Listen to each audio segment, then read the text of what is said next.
எல்லாருக்கும் வணக்கம். இந்த உலகத்தில் வெற்றி அப்படிங்கிறது யாருக்கும் அவ்வளோ ஈஸியாக கிடைச்சிடுறதில்ல.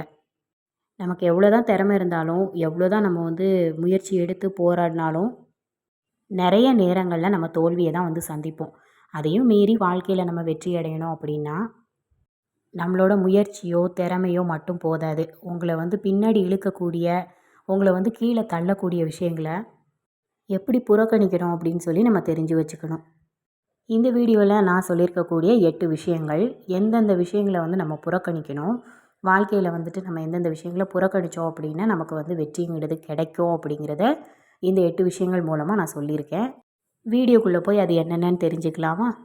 மொதல் விஷயம் என்ன அப்படின்னு சொல்லி பார்த்தோன்னா, மனசில் நடக்கக்கூடிய விளையாட்டை புரிஞ்சுக்கணும். அதாவது நம்ம மனசுங்கிறது ஒரு பெரிய போர்க்களம் மாதிரி. இந்த போர்க்களத்தில் நடக்கக்கூடிய போரை நம்ம முதல்ல புரிஞ்சுக்கணும். யாராவது உங்களை விமர்சிக்கும் போதோ இல்லை கேலி பண்ணுறப்போவோ உங்கள் மனசு ஒரு எதிர்வினை உருவாக்கும். இப்படிலாம் நம்மளை பேசுகிறாங்களே, இதுக்கு இந்த மாதிரிலாம் பதில் சொல்லணும் அப்படின்னு சொல்லிட்டு நம்ம மனசு உடனே துடிக்கும். ஆனால் மனசோட விளையாட்டு என்ன அப்படிங்கிறத நம்ம புரிஞ்சுக்கிட்டு அதை கட்டுப்படுத்த முயற்சி பண்ணணும்.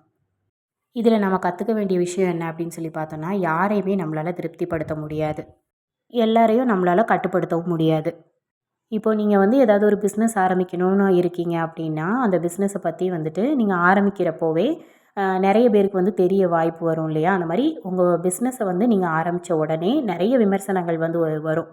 எதுக்காக இந்த மாதிரி ஆரம்பித்த, உன்னால் இதெல்லாம் பண்ண முடியாது அப்படிங்கிற மாதிரி நிறைய விஷயங்கள் பேசுவாங்க.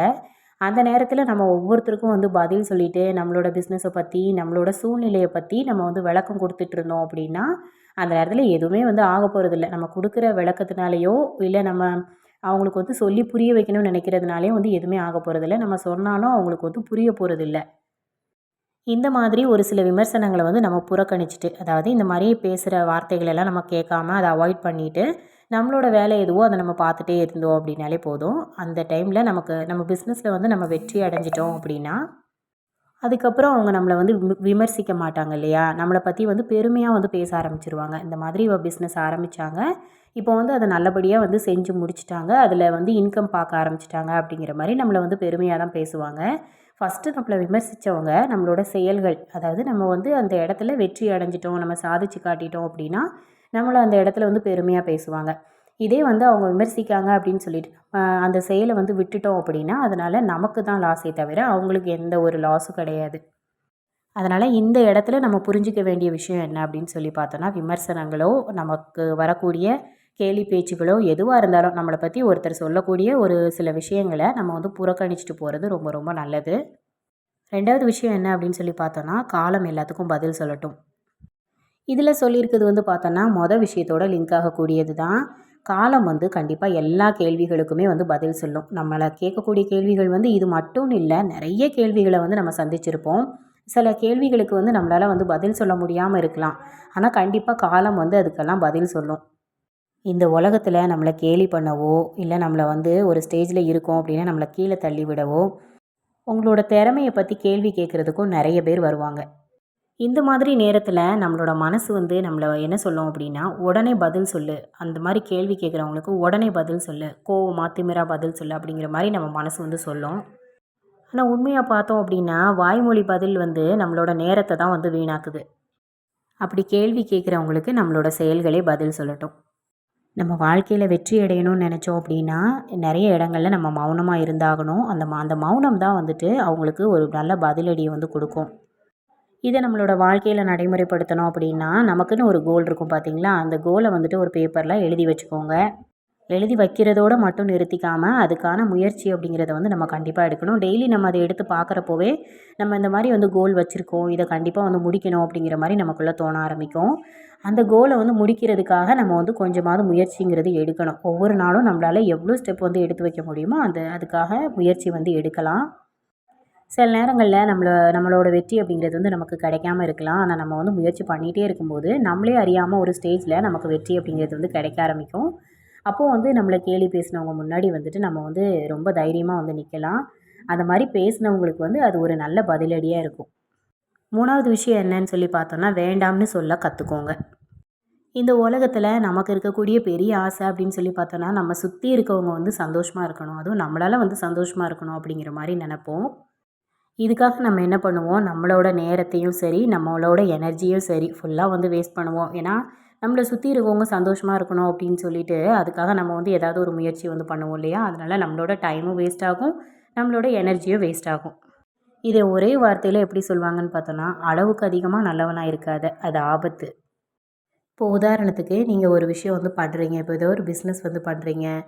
ஏதாவது ஒண்ணு வந்து நீங்க பண்ற மாரி இருக்கு அப்படின்னா, அதுக்கு அதுதான் உங்களோட ஏமா இருக்கு. இதுதான் உங்களோட ஏம். அத வந்து நிறைவேத்தணும் அப்படிங்கிற மாரி நீங்க வந்து நெனைக்கிறீங்க. இல்ல அதிலயே வந்து மேல மேல முயற்சி பண்ணி, அதிலயே வெற்றி அடையணும்னு நெனைக்கிறீங்க. இப்போ இதுதான் உங்களோட கோல் அப்படிங்கிற மாரி இருக்கு. இந்த மாரி நீங்க ஒரு பிஸ்னஸ ஸ்டார்ட் பண்ணி நல்லதா வந்து போயிட்டுருக்க நேரத்தில, யாராவது ஒருத்தர் வந்து திடீர்னு அவங்க பண்ணக்கூடிய ஒரு விஷயமோ, இல்ல அவங்களுக்கு தெரிஞ்ச வேற ஒரு விஷயமோ, இந்த மாரி விஷயத்த பண்ணு. இதனால வந்துட்டு நல்ல லாபம் இருக்கும் அப்படின்னு சொல்றாங்க. ஆனா, அந்த அவங்க சொல்லக்கூடிய விஷயம் வந்து பார்த்தோம் அப்படின்னா, உங்களோட இலக்குக்கு சம்மந்தமே இல்லாதது. அதாவது உங்களோட எய்ம்க்கு வந்து சம்மந்தமே இல்லாதது. அவங்க சொல்றது வேற ஏதோ ஒரு தொழிலோ, வேற ஏதோ ஒரு விஷயமோ, ஏதோ ஒண்ணு சொல்றாங்க. ஆனா, அது உங்களோட எய்ம்க்கு நீங்க பண்ணிட்டுருக்க வேலைக்கு வந்து சம்மந்தமே இல்லாதது. அதில ஆனா நெறைய இன்கம் வரும். நெறையா வந்து லாபம் உனக்கு கிடைக்கும் அப்படிங்கிற மாரி சொல்றாங்க. இந்த மாரி சொல்றப்போ, நம்மள நெறைய பேர் வந்து ஒரு மிஸ்டேக் வந்து பண்ணுவோம். சரி அந்த இடத்துல வந்துட்டு பெரிய லாபம் வருது, நெறைய இன்கம் கிடைக்கு அப்படின்னா, அத நம்ம வந்து ட்ரை பண்ணலாமே! அதனால நமக்கு வந்து இன்கம் அப்படிங்கிறது நெறைய கிடைக்கும். அமௌண்ட் வந்து நெறைய நமக்கு வரும் அப்படின்னு சொல்லிட்டு, நமக்கு தெரியாத ஒரு விஷயத்த, நம்மளோட இலக்குக்கு சம்மந்தமே இல்லாத ஒரு விஷயத்த வந்து நம்ம செய்யறதுக்கு வந்து ஆரம்பிச்சுருவோம். இதனால நமக்கு என்ன ஆகும் அப்படின்னு சொல்லி பார்த்தோன்னா, நமக்கான இலக்கையும் நம்ம வந்து முடிக்க மாட்டோம். அதே சமயம் நமக்கு தெரியாத ஒரு விஷயத்துல இறங்கிட்டு, அது மூலமா கஷ்டம் தான் பட்டுட்ருப்போமே தவிர, நம்ம வந்து நெனச்ச மாதிரி இன்கம் பார்க்குறதோ, இல்ல லாபம் பார்க்குறதோ வந்து பார்க்க மாட்டோம். அதனால நமக்கு நல்லா தெரிஞ்ச ஒரு விஷயம், நம்மளோட ஏம் அப்படிங்கிற மாரி ஒரு விஷயம் இருக்கும் இல்லையா? அத வந்து செய்றதுக்கு வந்து தாராளமா முயற்சி பண்ணலாம். இல்ல அத நீங்க செஞ்சிட்ருக்கீங்க அப்படின்னா, தொடர்ந்து அதிலயே வந்து முயற்சி பண்ணி, அதிலயே வந்து வெற்றி அடையறதுக்கு நம்ம வந்து போராடலாம். அத விட்டுட்டு அடுத்தவங்க சொல்கிறாங்க அப்படிங்கிற மாரி, அ வேற ஒரு விஷயத்துல, அதாவது இங்கே ஒரு கால், அங்கே ஒரு கால் அப்படிங்கிற மாரி வச்சுட்ருந்தோம் அப்படின்னா, 2 விஷயத்திலயும் நம்மளால வந்துட்டு சரியா வந்து கவனம் செலுத்த முடியாது. அது மட்டும் இல்லாம, அதில வெற்றியும் அடைய முடியாது. அதனால அடுத்தவங்க சொல்றப்போ, இந்த ஒரு விஷயத்துல காது குடுத்து வந்து கேட்காதீங்க. அந்த ஒரு விஷயத்த வந்து புறக்கணிக்க கத்துக்கோங்க. இப்போ இந்த மாதிரி இடத்துல நம்ம வேண்டாம் அப்படிங்கிற மாரி ஒரே ஒரு வார்த்தை சொல்லிட்டோம் அப்படின்னா போதும். அது வந்து நமக்கு எப்பவுமே நல்லதாவே இருக்கும். அத விட்டுட்டு அவங்க சொல்றாங்க அப்படிங்கிறதுனால அவங்கள அவாய்ட் பண்ணவும் முடியாம, வேண்டான்னு சொல்லவும் முடியாம வந்து தவிச்சிட்டுருக்கோம் அப்படின்னா, கடைசியில கஷ்டப்படுறது வந்து நாம தான். அதனால இந்த மாரி இடங்கள்ல வந்து வேண்டான்னு சொல்றதுக்கு தயங்கவே செய்யாதீங்க. டைரக்ட்டா வந்து வேண்டான்னு சொல்லிருங்க. என்னால முடியாது. நான் ஆல்ரெடி ஒண்ணு பார்த்துட்டுருக்கேன். அத மட்டும் தான் என்னால பண்ண முடியும். இந்த விஷயம் என்னால முடியாது. எனக்கு வேண்டாம் அப்படிங்கிற மாரி சொல்லி முடிச்சிருங்க. அதுதான் ரொம்ப ரொம்ப நல்லது. 4வது விஷயம் என்னன்னு சொல்லி பார்த்தோன்னா, விடுவிக்கவும், மறக்கவும் கற்றுக்கொள்ளுதல். ஒரு பறவை மேல் நோக்கி பறந்து போகுது. உயர உயர பறக்கணும் அப்படின்னா, கண்டிப்பா அதோட எடை வந்து குறைவா இருந்துச்சுன்னா மட்டும் தான் அதால உயர உயர பறக்க முடியும். அதே மாதிரி நம்மளும் நம்மளோட வாழ்க்கையில உயரமான இடத்துக்கு போகணும் அப்படின்னு நினைச்சோம்னா, கடந்த காலத்துல நடந்த விஷயங்கள், அதனால ஏற்பட்ட காயங்கள், சோகங்கள், பிரச்சனைகள், மத்தவங்க பேசின எதிர்மறையான வார்த்தைகள் இதெல்லாம் வந்துட்டு சுமந்துட்டே வந்து போகாம, மனசுல இந்த மாதிரியான விஷயங்களெல்லாம் போட்டு அழுத்திட்டு இருக்காம, எல்லாத்தையும் வந்து தூக்கி எறிஞ்சிட்டு நம்ம மனச லேசா வச்சுக்கிட்டோம் அப்படின்னாலே, நம்மளாலே வந்து வாழ்க்கையில உயரமான ஒரு இடத்துக்கு வந்து போக முடியும். இது எப்படி நம்ம வாழ்க்கையில நடைமுறைப்படுத்தலாம் அப்படின்னு சொல்லி பார்த்தோன்னா, அ நம்மள பாதிக்கிற விஷயங்கள் இருக்கும் பார்த்தீங்களா? அவங்களோட கடந்த காலத்தில நடந்த ஒரு சில விஷயங்கள் வந்து நம்மள ரொம்ப பாதிச்சிருக்கும். அந்த மாரி விஷயங்கள ஒரு பேப்பர்ல வந்து எழுதிக்கோங்க. இப்போ நம்ம எழுதின அந்த பேப்பர வந்து கிழிச்சு போடலாம், இல்ல எரிக்கலாம். இந்த மாரி வந்து செய்றப்போ, நமக்கு மனசுக்கு ஒரு விடுதலை வந்து கிடைச்ச மாதிரி இருக்கும். ஏதோ அந்த விஷயம் வந்து முடிஞ்சு போன மாதிரி, அப்படி ஒரு விஷயம் வந்து நடக்கவே இல்ல. அப்படி நடந்திருந்தாலும் அது வந்து முடிஞ்சு போச்சு அப்படிங்கிற மாரி நமக்கே வந்து தோண ஆரம்பிச்சுரும். இந்த மாரி விஷயம் வந்து செய்றப்போ, நம்ம மனமும் வந்து ஒரு விடுதலையா வந்து ஃபீல் பண்ணுவோம். நெறைய விஷயங்கள்லேருந்து நம்மள விடுவிக்கவும், நெறைய விஷயங்கள மறக்கவும் வந்து கத்துக்கோங்க. இது நம்மளோட மனச வந்து லேசா வச்சுக்கும்.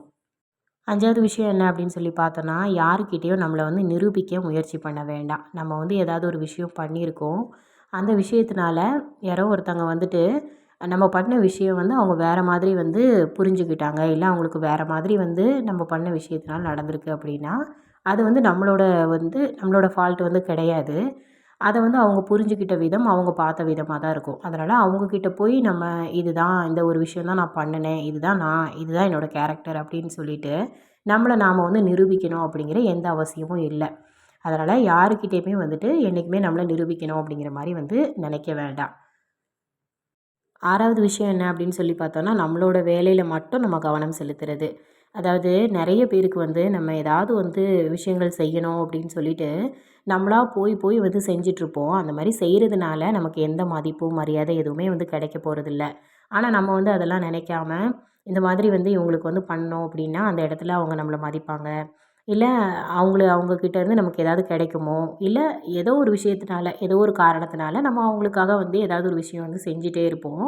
அந்த மாரி வந்து செய்யாம, நமக்கான வேலைன்னு இருக்கும் பார்த்தீங்களா, அந்த வேலைய மட்டும் பார்த்துட்டு இருக்கிறது ரொம்ப ரொம்ப நல்லது. ஏன்னா நம்ம மனசுங்கிறது வந்து எதையோ ஒரு விஷயத்த எதிர்பார்த்து தான் ஏதாவது வந்து செய்யும்.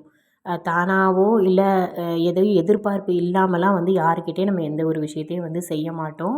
அதனால அந்த எதிர்பார்ப்புகள வந்து நம்மளால வந்து குறைச்சிக்க முடியாது. அதே அந்த இடத்துல நம்ம எதிர்பார்த்தது கிடைக்கல அவங்க கிட்ட இருந்து அப்படின்னா நமக்கு ஒரு ஏமாற்றம்ங்கிறது வரும். ஒரு வெறுப்புங்கிறது வரும். அதனால யாருக்கிட்டயும் வந்து எந்த எதிர்பார்ப்பும் வந்து காட்டாம இருக்கிறது நல்லது. யாருக்காகவும் எந்த வேலையும் வந்து பெருசா செஞ்சு குடுக்கணும் அப்படிங்கிற அவசியம் இல்ல. உதவியா வந்து செய்யலாம். ஆனா, எல்லா நேரத்துலயும் எல்லாருக்காகவும் எல்லாம் செஞ்சு குடுத்துட்டுருந்தோம் அப்டின்னா, அந்த இடத்துல நமக்கு ஒரு மதிப்பு, மரியாதைங்கிறது இருக்காது. அந்த மாரி இடங்கள்ல வந்துட்டு அத வந்து புறக்கணிக்க வந்து கத்துக்கோங்க. 7வது விஷயம் என்ன அப்டின்னு சொல்லி பார்த்தோம்னா, எந்த ஒரு இடத்துலயும் அப்பாவித்தனமா வந்து இருக்காதீங்க. எந்த ஒரு இடத்துலயும், எந்த ஒரு நேரத்துலயும் வந்துட்டு நம்ம வெகுளித்தனமா வந்து இருக்காம, புத்திசாலித்தனமா இருக்கணும் அப்டின்னு சொல்லுவாங்க. அதனால தான் வந்து சொல்றது, அப்பாவித்தனமா வந்து இருக்கக்கூடாது அப்படின்னு. எப்பவுமே வந்து அப்பாவியா இருக்கிற மாரி வந்து இருக்காதீங்க. நம்மள வந்துட்டு அப்பாவியா வந்து காட்டிக்கணும் அப்படின்னும் நினைக்க வேண்டாம். சில பேர் வந்து பார்த்தோன்னா, அப்பாவியா இருக்க மாட்டாங்க. ஆனா வெளியில வந்து அப்பாவியா இருக்கிற மாரி காட்டிப்பாங்க. தனக்கு எதுவுமே தெரியாது அப்படிங்கிற மாதிரி, ரொம்ப வந்து வெகுளியா இருக்கிற மாரி காட்டிப்பாங்க. இந்த மாதிரி உள்ளவங்க வந்து நார்மலா இருக்கக்கூடியவங்கள வந்து ஏமாத்துறாங்க அப்படின்னு அர்த்தம். ஏன்னா அ உண்மையா நார்மலா வெகுளியா இருக்காங்க அப்படின்னா, அது வேற ஒரு விஷயம். அந்த மாரி உள்ளவங்கள வந்து ஈஸியா ஏமாத்திடுவாங்க. ஆனா சில பேர் வந்து மத்தவங்கள ஏமாத்தணுங்கிறதுக்காகவே வெகுளியா இருக்கிற மாரி நடிப்பாங்க. இந்த மாரிலாம் நெறைய பேர நம்ம கடந்து வந்திருப்போம். அந்த மாரி உள்ளவங்க கிட்ட இருந்து ரொம்ப ரொம்ப ஜாக்கிரதையா இருக்கணும் நமக்கு. ஏன்னா நமக்கு வந்து அவங்கள கண்டுபிடிக்கவும் தெரியாது. நெறைய நேரங்கள்ல வந்து அப்பாவியா இருக்கிற மாரி இருப்பாங்க. ஆனா அதெல்லாம் நடிப்புங்கிறது ஒரு ஸ்டேஜுக்கு அப்புறம் தான் நமக்கு வந்து தெரிய ஆரம்பிக்கும். இந்த மாரி உள்ளவங்க கிட்ட வந்து ரொம்ப ரொம்ப ஜாக்கிரதையா இருக்கணும். அப்பாவித்தனமா வந்து நீங்க இருக்கீங்க அப்டின்னாலும் கண்டிப்பா அத வந்து மாத்திக்கோங்க.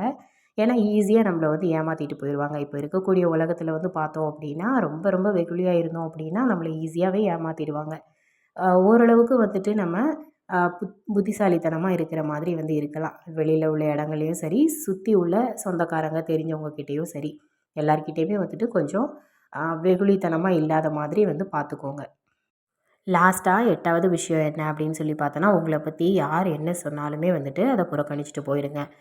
இப்போ இருக்கக்கூடிய காலத்தில ஒருத்தர வந்து பாராட்டுறதுக்கு காரணம் கிடைக்குதோ இல்லையோ, பாராட்டுறதுக்கான காரணங்கள் இருந்தாலுமே, மனசார அவங்கள பாராட்டணும் அப்படிங்கிற எண்ணம் வந்து நெறைய பேருக்கு வந்து இருக்கிறதில்ல. அதுவே வந்து அவங்கக்கிட்ட சின்னதா ஒரு குறை இருந்துச்சு அப்படின்னா கூட, அத பெருசா சொல்லி, அத வந்து ஒரு பெரிய விஷயமா, ஒரு பெரிய பிரச்சனையா ஆக்குறதுக்கு நெறைய பேர் வந்து இருக்காங்க. இதுதான் இப்போ இருக்கக்கூடிய உலகம். அதனால நம்ம வந்து யாருக்கிட்ட எப்படி பழகுனாலுமே, நம்மக்கிட்ட இருக்கக்கூடிய சின்னதான ஒரு வீக்னஸ வந்து கண்டுபிடிச்சு, அதையே வந்து ஒரு பெரிய விஷயமாக்கி பேசுவாங்க. அதனால யார் என்ன சொன்னாலுமே அத வந்து கண்டுக்காதீங்க. முக்கியமா இந்த மாரி விஷயங்கள வந்து பேசம்போது அவங்கள அவாய்ட் பண்ணிட்டு போறது ரொம்ப ரொம்ப நல்லது. இந்த வீடியோல நான் சொல்லியிருக்கக்கூடிய இந்த 8 விஷயங்களுமே கண்டிப்பா வந்து ஒரு சில இடங்கள்ல வந்து புறக்கணிக்கக்கூடியது தான். இந்த புறக்கணிப்பு அப்படிங்கிறது வந்துட்டு கண்டிப்பா எல்லாரோட வாழ்க்கையிலயுமே இருக்கணும். இருந்துச்சு அப்படின்னா மட்டும் தான் நம்மளால வாழ்க்கையில வெற்றி அடைய முடியும். நம்மளோட மதிப்பு, மரியாதைங்கிறது ஒரு இடத்துல வந்து அதிகரிக்கும். அதனால நீங்க வந்து புறக்கணிக்கணும் அப்படின்னா, அதுக்காக வந்து தயங்காதீங்க. இந்த 8 விஷயங்கள்ல வந்து புறக்கணிக்கணும், அவாய்ட் பண்ணணும் அப்படின்னா, அதுக்காக யோசிக்கவே யோசிக்காதீங்க. கண்டிப்பா அத நீங்க செஞ்சீங்க அப்படின்னா தான், அந்த இடத்துல உங்களோட மதிப்புங்கிறது தானா உயரும். இந்த வீடியோ வந்து உங்களுக்கு ரொம்ப ரொம்ப யூஸ்ஃபுல்லா இருந்திருக்கும்னு சொல்லி நான் நம்புறேன். வீடியோ புடிச்சதுன்னா, வீடியோக்கு லைக் பண்ணி சேனல சப்ஸ்கிரைப் பண்ணிக்கோங்க. தேங்க்ஸ் ஃபார் வாட்சிங்.